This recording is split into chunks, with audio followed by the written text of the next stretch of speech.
में चूहे कूद रहे हैं। क्या आज भी हम भूखे सोएंगे? नहीं मेरे बच्चे, सब्र रखो। ऊपर वाला कोई ना कोई रास्ता ज़रूर दिखाएगा। रानो खाने की तलाश में पुराने बरगद के खोखले में जाती है। वहाँ उसे एक पुरानी चमकती हुई टोकरी मिलती है। ये कैसी अजीब टोकरी है, इसमें से तो सौंधी सौंधी महक आ रही है। जैसे ही तो ये रहे हमारी आज की वीडियो के प्यारे सब्सक्राइबर्स और फॉलोअर्स के नाम। स्वीटी, रौनक, यास्मीन, मुकद्दस बतूल, हादिया और जो नहीं चुने गए, चिंता मत करो, अगली बार तुम भी बन सकते हो जंगल के सुपरस्टार। दोस्तों, अगर आप भी चाहते हैं मैं आपका नाम अपनी कहानी में लूं, तो देर किस बात की, जल्दी से कमेंट करके अपना नाम हमें भेजिए। रानो टोकरी को छूती है, उसमें से गर्मा गर्म समोसा प्रकट होता है। वो उस टोकरी को लेके घर आती हैं। रानो बच्चों को समोसे खिला रही थी। बच्चों के चेहरे पर मुस्कान और सुकून थी। वाह माँ, ये समोसा तो बहुत लजीज है। अब हमें कभी भूखा नहीं रहना पड़ेगा। बेटा, ये जादुई टोकरी हमारे लिए एक वरदान है। हम समोसा बेचकर अपना घर बनाएंगे। रानो ने एक छोटा सा स्टॉल लगाया है। रानो के गर्मा गर्म समोसे, खुशबू पूरे बाजार में फैल गई। रानो बहन, एक समोसा देना, ऐसी खुशबू तो पहले कभी नहीं आई। बिल्कुल भाई, ये लीजिए, बस 2 दाने की कीमत है। लालची कालू कौआ अपनी खिड़की से रानो की बढ़ती लोकप्रियता देख रहा है। उसके दिल में जलन और लालच पैदा होता है। ये मामूली चिड़िया रातों रात इतनी अमीर कैसे हो रही है? जरूर कोई काला जादू है, मुझे ये राज जानना ही होगा। कालू कौवा उड़कर अपने चालाक दोस्त लोमड़ी के पास पहुंचता है, जो अक्सर जंगल की खबरें रखता है। लोमड़ी भाई, तुमने देखा रानो का नया ठाट बाट? क्या तुम्हें पता है कि उसके पास इतने समोसे कहाँ से आ रहे हैं? नहीं कालू भाई, मैंने भी सुना है कि उसके पास कोई खजाना हाथ लगा है, पर सच क्या है ये तो परिंदे ही जाने। मैं तो जमीन पर रहता हूँ, मुझे क्या पता। निराश होकर कालू अपने दूसरे दोस्त चील महाराज के पास जाता है, जो ऊंचाइयों से सब कुछ देखता है। चील भाई, तुम्हारी नजर तो बहुत तेज है। क्या तुमने देखा कि रानो समोसे बनाने का सामान कहाँ से लाती है? अरे कालू, मैंने घंटों उसकी छत पर नजर रखी है। न वो बाजार से मैदा लाती है, न तेल। उसके पास कोई रसोइया भी नहीं है। ये सब मेरी समझ से बाहर है। कालू अकेला बैठा अपनी चोंच खुजला रहा है। वो समझ गया है कि उसके दोस्त भी इस राज से बेखबर हैं। इन निकम्मों को कुछ नहीं पता, सबके सब अंधे हैं। अब मुझे खुद ही साये की तरह उस रानो का पीछा करना होगा। इन निकम्मों को कुछ नहीं पता, सबके सब अंधे हैं। अब मुझे खुद ही साये की तरह उस रानो का पीछा करना होगा। जब तक राज का पता नहीं चलता, मुझे चैन और सुकून नहीं मिलेगा। रानो टोकरी धोने नदी पर आती है। कालू झाड़ियों के पीछे छुपकर देख रहा है। तभी उसकी पुरानी साथी गोरी कौवी दबे पांव उसके पीछे आकर खड़ी हो जाती है। कालू, यहाँ झाड़ियों में दुबक कर क्या देख रहे हो? कोई नया शिकार? अरे गोरी, तुम जरा धीरे बोलो। देखो उस रानो चिड़िया को, उसके हाथ कोई खजाना लगा है।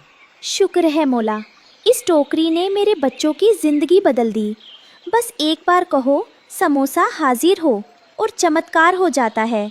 अब मेरे बच्चे कभी खाली पेट नहीं सोएंगे। सुना तुमने? वो टोकरी नहीं, समोसों की खान है। ओह, तो ये राज है। कालू, अगर ये टोकरी हमारे हाथ लग जाए तो हमें इस उम्र में मेहनत करने की क्या जरूरत? पूरा जंगल हमारे कदमों में होगा। सही कहा गोरी। अब ये टोकरी हमारी होगी। बस आज रात का इंतजार करो। जब वो सो रही होगी, हम अपनी चाल चलेंगे। रानो और बच्चे सो रहे हैं। कालू चुपके से खिड़की से अंदर आता है और जादुई टोकरी चुराकर असली की जगह एक वैसी ही दिखने वाली मामूली टोकरी रख देता है। अब आएगा मजा। कल से जंगल का राजा मैं हूँ। रानो बाजार में है, भीड़ जमा है, लेकिन टोकरी से समोसे नहीं निकल रहे थे। रानो बहन, क्या हुआ? सूरज सिर पर आ गया है और पेट में भूख की आग चल रही है। जल्दी करो। बस 1 मिनट हरिया भाई, पता नहीं आज क्या हो रहा है। समोसा हाजिर हो, समोसा हाजिर हो। अरे कुछ निकल क्यों नहीं रहा? कल तक तो तुम बड़े दावे कर रही थी रानो, क्या अब अमीर होते ही गरीबों को तरसाना शुरू कर दिया? नहीं नहीं, मेरा यकीन मानिए, मैं कोई झूठ नहीं बोल रही। ये टोकरी ये काम क्यों नहीं कर रही? बाजार के दूसरी तरफ कालू ने अपना ढाबा खोल लिया है। वो जादुई टोकरी से समोसे निकाल रहा है। आओ आओ, असली समोसे यहाँ है। रानो तो एक ठग है, मेरे पास आओ।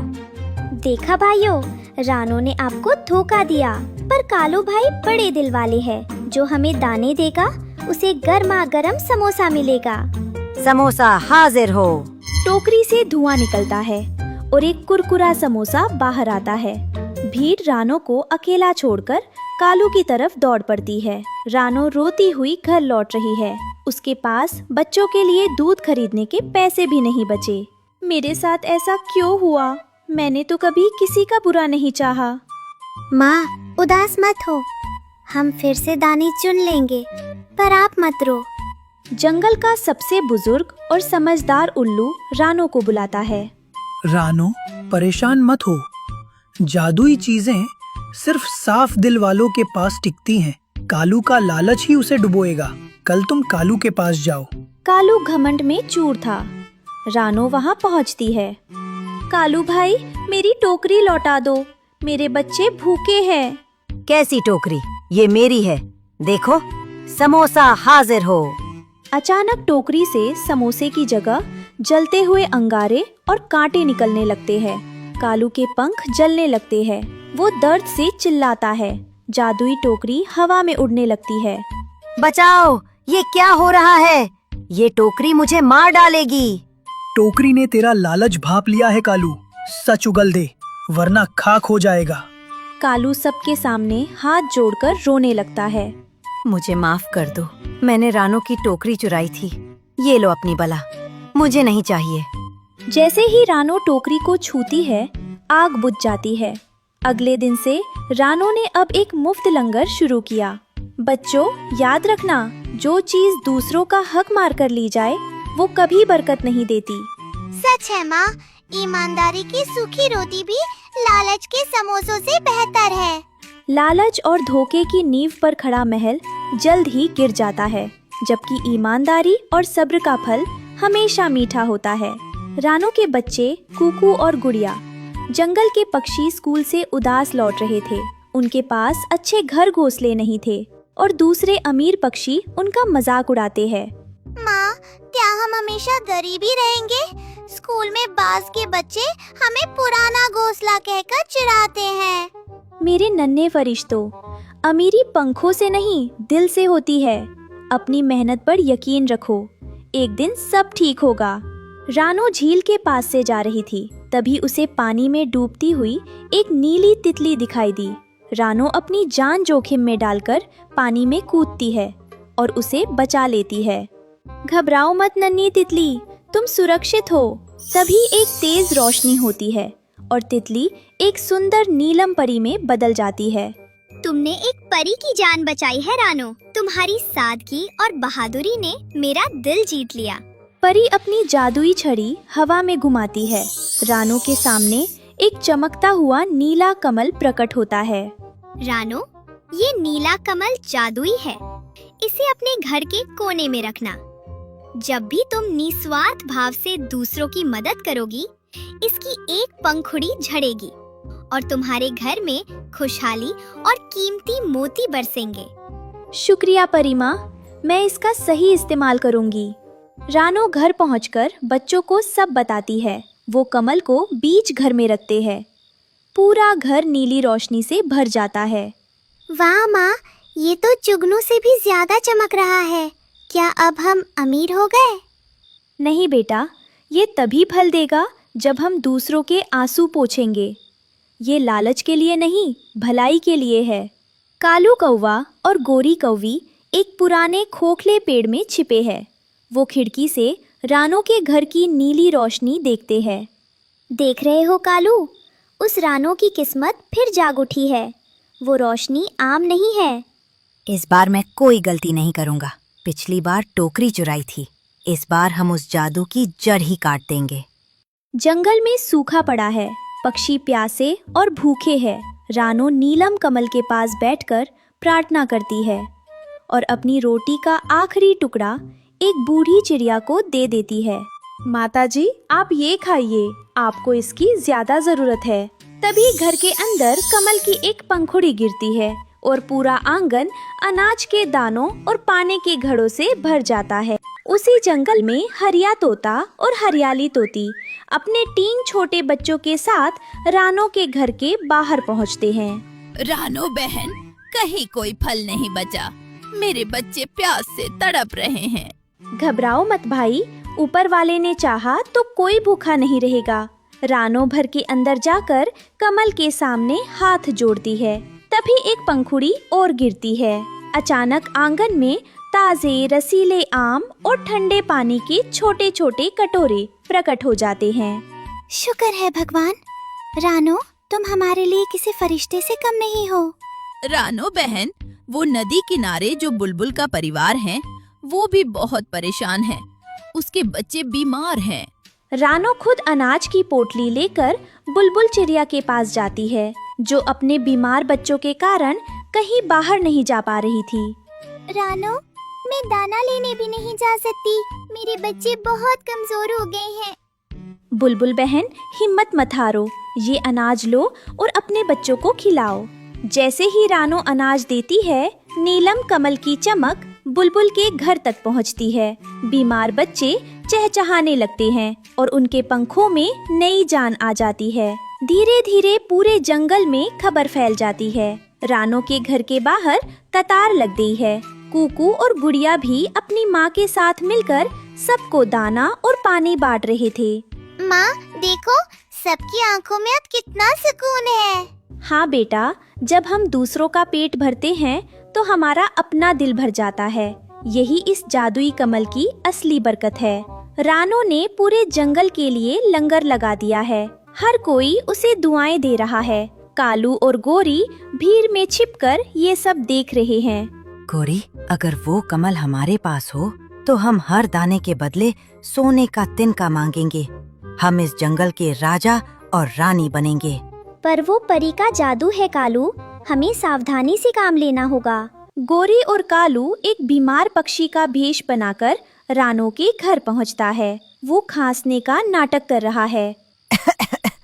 रानो बहन, मैं बहुत बीमार हूँ। क्या मैं आज रात तुम्हारे आंगन में सो सकता हूँ? इस नीली रोशनी से मुझे सुकून मिलता है। जरूर कालू भाई, इंसानियत सबसे ऊपर है। आप यहाँ आराम कीजिए। जब सब सो जाते हैं, कालू और गोरी चुपके से कमल के पास पहुँचते हैं। वो उसे जड़ से उखाड़ने की कोशिश करते हैं। जल्दी करो कालू, इसे झोले में डालो। इसके जाते ही रानो फिर से वही गरीब चिड़िया बन जाएगी। ये रहा मेरा जैकपॉट। अब हम यहाँ से दूर बादलों के पार अपनी सल्तनत बनाएंगे। कालू और गोरी कमल को लेकर बहुत ऊंचा उड़ जाते हैं। वो एक ऊंची पहाड़ी पर पहुंचकर कमल से फरमाइश करते हैं। ए जादुई फूल, अब हमें हीरे जवाहरात दे। हमें सोने का महल चाहिए। लेकिन कमल काला पड़ने लगता है और उसमें से बदबूदार धुआं निकलने लगता है। वही रानो सोकर उठती है और कमल को गायब देख फूट फूट कर रोने लगती है। बच्चे भी दुखी हैं। माँ, क्या परी हमसे नाराज हो गई? नहीं बेटा, किसी ने हमारी खुशी चुरा ली है। पर मुझे अपनी अमीरी का दुख नहीं, मुझे उन भूखे पक्षियों की चिंता है जो आज खाने आएंगे। कालू और गोरी कमल को जितना ज्यादा लालच से आदेश देते हैं, पहाड़ी उतनी ही तेज कांपने लगती है। पत्थर गिरने लगते हैं। भागो कालू, ये फूल तो हमें मार डालेगा। ये तो पत्थर बरसा रहा है। नहीं, मैं इसे नहीं छोड़ूंगा। ये मेरी दौलत है। अचानक नीलम परी प्रकट होती है। उसकी आंखों में गुस्सा है। वो अपनी छड़ी से कालू और गोरी को एक पेड़ पर लटका देती है। मूर्ख पक्षियों, ये कमल दया से खिलता है, लालच से नहीं। तुमने इसे चुराकर अपना विनाश खुद चुना है। हमें बचा लीजिए, हम मर जाएंगे। परी कमल को वापस रानो के पास ले आती है। कालू और गोरी को सजा के तौर पर हमेशा के लिए बेघर कर दिया जाता है। रानो सबको माफ कर देती है, पर उन्हें अपने घर से दूर रहने को कहती है। कालू भाई, दौलत छीनने से नहीं बांटने से बढ़ती है। आपने अपनी नीयत खो दी। रानो, तुम्हारी दया ही इस कमल की असली शक्ति है। अब ये कभी मुरझाएगा नहीं। अब रानो का घर एक छोटा सा महल बन गया है, जहाँ हर दुखी पक्षी को सहारा मिलता है। कुकू और गुड़िया अब स्कूल में गर्व से सिर उठाकर चलते हैं, क्योंकि उनकी माँ जंगल की सबसे प्यारी चिड़िया है। चीकू, अरे यार, रो क्यों रहे हो? क्या हुआ? रानो, मुझे नया गेमिंग कंसोल चाहिए, पर मम्मी नहीं दे रही। जानते हो चीकू, जिंदगी में चीजें मांगने से नहीं मिलती, दूसरों की मदद करने से मिलती है। ये सब बातें हैं रानो, मुझे तो बस वो कंसोल चाहिए। ठीक है, तो चलो आज मैं तुम्हें कुछ दिखाती हूँ। रानो अपने चमकते लॉकेट को छूती है, ठीक वैसे जैसे डोरेमोन अपनी जेब में हाथ डालता है। एक चमकदार यूनिवर्सल पावर बैंक प्रकट होता है। ये लो चीकू, एक जादुई यूनिवर्सल पावर बैंक। ये कभी खत्म नहीं होता। जहाँ भी किसी को जरूरत हो दे देना। पर रानो, मुझे तो गेम चाहिए था। इस बैटरी का मैं क्या करूं? भरोसा रखो चीकू, बस निकलो बाहर और देखो क्या होता है। चीकू पावर बैंक लेकर बाहर निकलता है। पार्क के रास्ते पर उसे पड़ोसी कबीर मिलता है। वो अपना ड्रोन लिए परेशान खड़ा था। यार चीकू, आज स्कूल प्रोजेक्ट के लिए एगेल वीडियो शूट करना था, पर ड्रोन की बैटरी बिल्कुल डेड हो गई। अब क्या होगा? चीकू पावर बैंक को देखता है, फिर कबीर को, फिर सोचता है। चीकू के दिमाग में रानो की बात गूंजती है, जहाँ भी जरूरी लगे वहाँ दे देना। रुको कबीर, ये लो मेरा जादुई पावर बैंक। ड्रोन चार्ज हो जाएगा। ड्रोन उड़ान भरता है। कबीर खुशी से उछलता है। वो शानदार एरियल वीडियो शूट करता है। कबीर कुछ सोचकर अपने बैग से एक हाईटेक स्केटबोर्ड निकालता है। कबीर मुस्कुराते हुए स्केटबोर्ड चीकू की ओर बढ़ाता है। थैंक यू यार, तुमने मेरा प्रोजेक्ट बचा लिया। ये स्केटबोर्ड लो। मैं इसका अब इस्तेमाल नहीं करता, पर ये बिल्कुल सही हालत में है। अरे वाह, ये तो बहुत कूल है। Thank you Kabir. Chiku skateboard पर मजे से जा रहा है, तभी उसे पीहू दिखती है। वो भारी भारी शॉपिंग बैग से दबी जा रही थी और थकान से हाँफ रही थी। हाय राम, घर अभी बहुत दूर है और ये सामान इतना भारी है, मुझसे नहीं उठाया जाएगा। चीकू रुकता है, एक पल सोचता है, फिर मुस्कुराता है। पीहू रुको, इस स्केटबोर्ड पर सारा सामान रख दो, मैं धकेल दूंगा, बहुत आसान हो जाएगा। चीकू स्केटबोर्ड धकेलते हुए पीहू का सारा सामान उसके घर तक पहुंचा देता है। पीहू बहुत खुश होती है। पीहू घर के अंदर जाती है और एक शानदार वायरलेस हेडफोन लेकर आती है। चीकू, तुमने आज मेरी बहुत मदद की। ये वायरलेस हेडफोन लो, बहुत महंगा है, बस माइक में थोड़ी सी दिक्कत है, लेकिन सुनने के लिए एकदम बेस्ट है। थैंक यू पीहू, ये तो कमाल का है। चीकू हेडफोन लगाकर आगे बढ़ता है। तभी उसे कॉलोनी के कोने में ऋषि और शेरा मिलते हैं। दोनों एक लैपटॉप के सामने माथा पकड़े बैठे थे। ऋषि लैपटॉप की स्क्रीन देखकर गुस्से में बड़बड़ाता है। हो, बिना हेडफोन के वीडियो एडिटिंग नहीं हो रही। आवाज और वीडियो मिलाना इम्पॉसिबल है। यार, हमारा हेडफोन तो टूट गया था, अब क्या करे? चीकू रुकता है, ऋषि को देखता है, हेडफोन हाथ में लेता है। चीकू जानता है ऋषि उसे अक्सर परेशान करता था, फिर भी वो एक पल सोचकर आगे बढ़ता है। ऋषि, तुम मेरा हेडफोन ले लो, इसमें माइक में थोड़ी दिक्कत है, पर एडिटिंग के लिए बिल्कुल काम आएगा। ऋषि हेडफोन लेकर पहले हैरान होता है, फिर चीकू की इस उदारता को देखकर उसका दिल पिघलता है। ऋषि हेडफोन लगाता है, एडिटिंग होने लगती है। वो राहत की सांस लेता है। अरे, ये तो काम कर रहा है। थैंक्स चीकू। ऋषि शेरा की तरफ देखता है। शेरा इशारा करता है। दोनों अंदर जाते हैं। थोड़ी देर बाद ऋषि एक पुराना लेकिन शानदार डिजिटल ग्राफिक टैबलेट लेकर आता है। चीकू, ये रख लो, मेरे पापा ने नया दिला दिया है। ये पुराना है पर एकदम सही काम करता है, तुम्हारे काम आएगा। वाओ, थैंक यू ऋषि। जैसे ही वो आगे बढ़ते हैं, शेरा के घर के बाहर एक छोटी बच्ची रो रही थी, शेरा की छोटी बहन। भैया, मेरा टैबलेट गिरकर टूट गया। अब ऑनलाइन क्लास कैसे होगी? मम्मी बहुत डांटेंगी। सभी रुक जाते हैं। चीकू बच्ची को देखता है, फिर ग्राफिक टैबलेट को। रो मत, ये लो ग्राफिक टैबलेट, इसे लैपटॉप से जोड़ो, तुम इस पर पढ़ाई कर सकती हो, ड्राइंग भी होगी। बच्ची के चेहरे पर मुस्कान आती है। वो टैबलेट लेकर खुशी से भागती है। शेरा ये सब देख रहा था। वो अंदर भागता है और कुछ देर बाद एक चमकता हुआ रेयर गेमिंग कीबोर्ड लेकर आता है। कीबोर्ड की RGB लाइट्स जगमगाती हैं। चीकू की आंखें चमक उठती हैं। चीकू भाई, तुम सच में बहुत अच्छे हो। तुमने बिना कुछ सोचे मेरी बहन की मदद की। ये गेमिंग कीबोर्ड लो, ये रेयर एडिशन है, गेमिंग के लिए एकदम बेस्ट। शेरा, ये तो बहुत कीमती है। कोई बात नहीं भाई, तुमने जो किया वो इससे भी बड़ा है। चीकू कीबोर्ड हाथ में लेकर घर की ओर चलने लगता है। उसके हाथ में बढ़िया कीबोर्ड है, पर गेमिंग के लिए कंसोल नहीं है। वो उदास हो जाता है। चीकू रुककर रानो को देखता है, जो पेड़ पर बैठी थी। रानो, आज मैंने सबकी मदद की। पावर बैंक दिया, स्केटबोर्ड दिया, हेडफोन दिया, टैबलेट भी दे दिया, पर मेरे पास कंसोल अभी भी नहीं है। चीकू का मन भारी होता है। मेरे पास ये शानदार कीबोर्ड है, पर खेलूंगा किस पर? चीकू, धैर्य रखो, अच्छाई का फल जरूर मिलता है, बस थोड़ा और चलो। चीकू लगभग अपने घर पहुंच गया था। तभी एक बड़ी लग्जरी कार रुकती है और पड़ोसी अंकल उतरते हैं। वो बहुत परेशान थे। ओ नहीं, स्मार्ट लॉक का सिस्टम क्रैश हो गया है। चाबी अंदर है और दरवाजा नहीं खुल रहा। मेरे लैपटॉप में एक खास कीबोर्ड शॉर्टकट से ये ओवरराइड होता है, पर मेरा कीबोर्ड घर के अंदर है। चीकू चमकते कीबोर्ड को देखता है। उसको एक आइडिया आता है। अंकल रुकिए, इस गेमिंग कीबोर्ड में प्रोग्रामेबल कीज होती हैं, शायद इससे काम हो। चीकू कीबोर्ड को अंकल के लैपटॉप से जोड़ता है। ध्यान से शॉर्टकट की सेट करता है। उंगलियां तेजी से चलती हैं। अब ये की दबाइए अंकल। क्लिक, दरवाजा खुल जाता है। पड़ोसी अंकल के चेहरे पर बड़ी राहत और खुशी आती है। बेटा, तुमने मेरा बहुत बड़ा नुकसान बचा लिया। अंदर जरूरी डॉक्यूमेंट्स थे। मैं एक बड़ी टेक कंपनी में काम करता हूँ। आज तुमने जो किया वो कमाल है। अंकल घर के अंदर जाते हैं और एक बड़ा शानदार बॉक्स लेकर आते हैं। ये अल्ट्रा प्रो गेमिंग कंसोल लो बेटा। ये मेरी कंपनी का नया प्रोटोटाइप था। अब ये तुम्हारा है, इनाम के तौर पर।